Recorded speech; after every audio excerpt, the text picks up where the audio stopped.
Saud Marcelino mengamuk di Korea Masters 2025, hancurkan wakil Inggris dalam 26 menit, selangkah lagi susul Ubed dan Chico.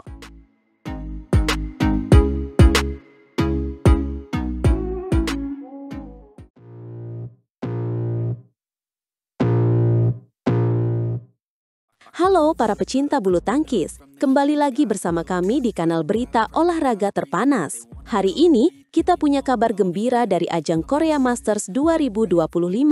Tunggal putra Indonesia, Yohannes Saud Marcelino, berhasil meraih kemenangan gemilang di laga pertama babak kualifikasi. Betul sekali Speaker 1. Kemenangan ini tentu menjadi angin segar bagi tim Merah Putih. Saud, yang menjadi salah satu amunisi kita di Korea Masters 2025, mengawali aksinya dengan sangat menjanjikan. Ia berhadapan dengan wakil Inggris Wang Yuehang dan tampil luar biasa. Luar biasa memang, bertempat di Wangkwang University Cultural and Sports Center, Jeonbuk, Korea Selatan, Saud menunjukkan performa yang sangat dominan. Ia berhasil menang 2 game langsung dengan skor 21-11 dan 21-10. Dan yang lebih mencengangkan, semua itu diselesaikan hanya dalam tempo 26 menit. 26 menit? Itu adalah kemenangan yang sangat cepat dan meyakinkan. Ini menunjukkan betapa siapnya Saud untuk bersaing di turnamen BWF Super 300 ini. Dengan hasil ini, Saud hanya membutuhkan 1 kemenangan lagi untuk bisa memijak babak utama, menyusul Moh Zaki Ubaidillah alias Ubed dan Chico Aura Dwi Wardoyo. 1 kemenangan lagi. Semoga saja Saud bisa mempertahankan performa apiknya ini. Di laga kedua babak kualifikasi nanti, Saud akan berhadapan dengan wakil tuan rumah, Kim Hae-deon. Ini tentu akan menjadi pertandingan yang menarik, mengingat dukungan penuh dari penonton tuan rumah. Pastinya, tapi melihat performa Saud di laga pertama, kita patut optimis. Mari kita bedah sedikit jalannya pertandingan tadi. Game pertama sempat dibuka dengan momen berbagi angka 1 kali. Wang Yuehang sempat mengambil inisiatif keunggulan lebih dulu dengan meninggalkan Saud melalui selisih 3 poin. Ya, di awal game pertama memang sedikit ketat, tapi tunggal putra peringkat ke-105 dunia itu tidak tinggal diam. Saud mulai melancarkan perlawanan dengan pukulan kombinasinya yang meluncur efektif ke area Wang. Ini menunjukkan kematangan strategi dan eksekusi dari Saud. Dan tak butuh waktu lama, Saud langsung mengambil alih jalannya pertandingan. Gempurannya menyulitkan pemain peringkat ke-310 dunia itu untuk melawan. Wang Yuehang terlihat kewalahan menghadapi serangan-serangan Saud. Dengan perlawanan yang ada, Saud sukses menuntaskan interval pertama dengan unggul 11-8 atas Wang. Ini adalah modal yang sangat bagus untuk melanjutkan dominasinya di game pertama. Dan benar saja, selepas jeda, pemain Inggris itu tidak mendapatkan kesempatan untuk bangkit. Gebukan dari Saud terus menghujaninya, tidak memberikan celah sedikit pun bagi Wang untuk mengembangkan permainannya. Perlawanan beberapa kali sempat dilontarkan oleh Wang, tetapi Saud masih bisa memberikan reaksi dengan cukup baik melalui pengembaliannya. Ini menunjukkan pertahanan Saud yang solid dan kemampuannya membaca arah bola lawan. Usai meraih 4 poin beruntung, Saud merebut game pertama dengan unggul 21-11 atas Wang. Kemenangan yang sangat meyakinkan di game pertama. Memasuki game kedua, Wang sempat meraih 2 poin beruntung terlebih dulu. Namun momentum itu tidak bertahan lama. Saud memaksanya berbagi angka hingga 4 kali, menunjukkan mental juang yang luar biasa. Dan usai 6 kali berbagi angka, pengembalian Wang yang tak mulus di depan net membuat Saud mengambil alih keunggulan. Kesalahan-kesalahan kecil seperti ini seringkali menjadi penentu dalam pertandingan bulu tangkis. Dan tanpa kesulitan, wakil Indonesia itu menutup interval game kedua dengan keunggulan 11-8.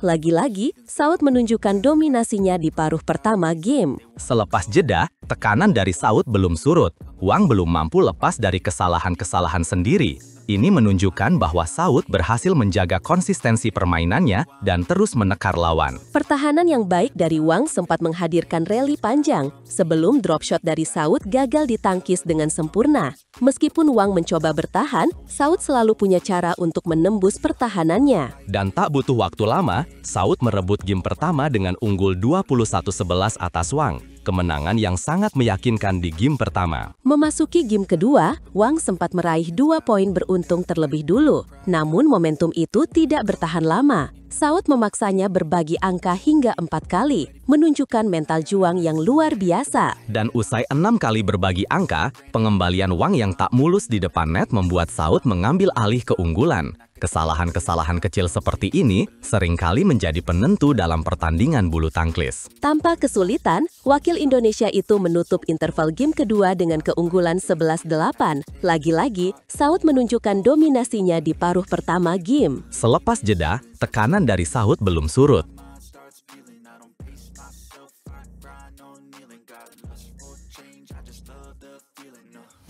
Cedera misterius paksa Anthony Ginting mundur dari Korea Masters 2025. Akankah ini jadi akhir dominasi Indonesia? Halo para pecinta bulu tangkis.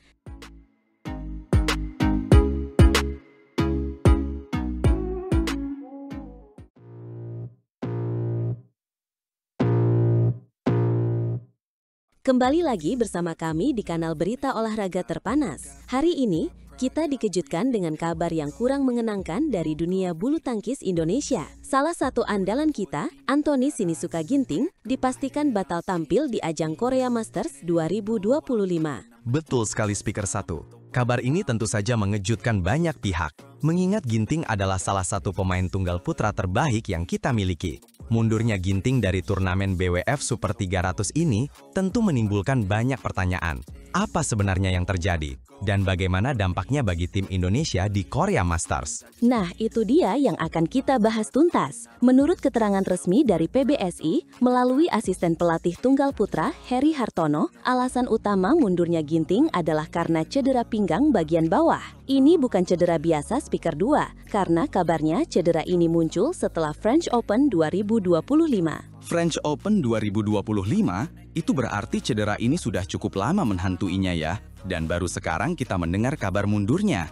Ini menunjukkan betapa seriusnya kondisi Ginting. Heri Hartono juga menambahkan bahwa performa Ginting menurun drastis dalam sesi latihan terakhir karena cedera ini. Tepat sekali, penurunan performa saat latihan adalah sinyal bahaya bagi seorang atlet profesional. Apalagi ini menyangkut pinggang, area vital bagi pergerakan seorang pebulu tangkis. Heri Hartono juga menegaskan bahwa Ginting saat ini sedang dalam penanganan medis intensif dan diwajibkan untuk beristirahat total dalam beberapa waktu ke depan. Istirahat total? Ini berarti kita tidak akan melihat Ginting di lapangan dalam waktu dekat. Tentu ini menjadi pukulan telak bagi Ginting sendiri yang sedang berjuang mengumpulkan poin dan menjaga performanya. Tapi, kesehatan atlet memang harus menjadi prioritas utama, bukan? Absolut.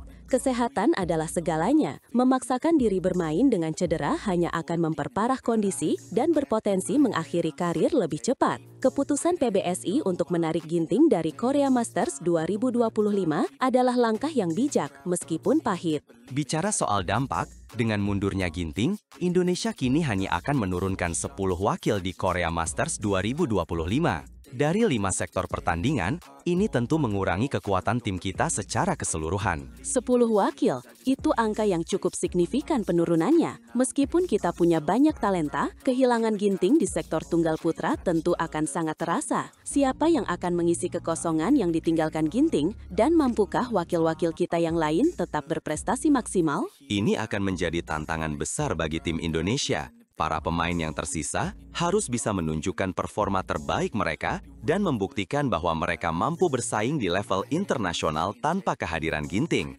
Turnamen ini sendiri akan berlangsung di Wonkwang University Cultural and Sports Center, Jeonbuk, dari tanggal 4 hingga 9 November 2025. 4 hingga 9 November 2025, waktu yang singkat namun penuh dengan potensi kejutan. Kita berharap para wakil Indonesia bisa memberikan yang terbaik dan membawa pulang gelar juara. Meskipun tanpa Ginting, semangat juang harus tetap membara. Tentu saja, dukungan penuh dari seluruh masyarakat Indonesia akan menjadi motivasi tambahan bagi para atlet kita. Mari kita doakan agar Ginting cepat pulih dan bisa kembali ke lapangan dengan performa terbaiknya. Dan semoga wakil-wakil Indonesia di Korea Masters 2025 bisa mengharumkan nama bangsa. Amin. Cedera memang bagian tak terpisahkan dari dunia olahraga. Namun bagaimana seorang atlet bangkit dari keterpurukan, itulah yang membedakan juara sejati. Kita tunggu saja bagaimana kiprah para wakil Indonesia di Korea Masters 2025.